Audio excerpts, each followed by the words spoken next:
In today's video, I'm going to teach you how to link Jira tickets to Confluence. First, open Confluence and go to the space or page where you want to surface Jira work. Click Edit to enter the page editor. A quick tip before we start, you'll need access to both products and the integration set up by your admin. If anything looks missing, that's usually a permissions or connection issue. With the editor open, press the / on your keyboard and start typing Jira. This brings up the macro and content picker with everything Jira related. You'll see several options. If your site still uses the older macro, you can choose Jira Legacy, which lets you embed a filter or a single issue the classic way. For most teams, pick Jira work items to add a dynamic list or table of issues. If you don't have an issue yet, select Create Jira Work Item right from here to open a lightweight creation form. Once created, it drops the linked issue onto the page automatically. For visual reporting, choose Jira Charts to add quick pie or bar charts that summarize issues by status, assignee, priority, and more.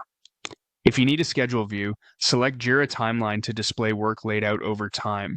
Note that features labeled Jira Premium Plan require the appropriate Jira tier. If you don't have that plan, the option may appear but won't be available. If your organization uses asset management, the assets option lets you reference configuration items or inventory directly alongside your documentation. If you don't immediately see what you need, click View More to open the full browser of available macros and apps. Use the search field there, type Jira, and you'll filter down to every Jira integration available in your site. Hover an option to read its description so you know exactly what will be inserted. After you've chosen the right option, configure any available settings like project, filter, or issue key in the dialog that appears, then click Insert. The macro is placed on the page with a live preview so you can confirm the data looks right. Adjust as needed and you're done linking Jira to your Confluence content. From now on, teammates can see up-to-date issue details directly in context without switching tools.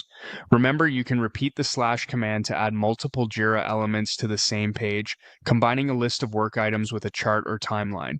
Everything stays in sync with Jira, and what viewers can see respects their permissions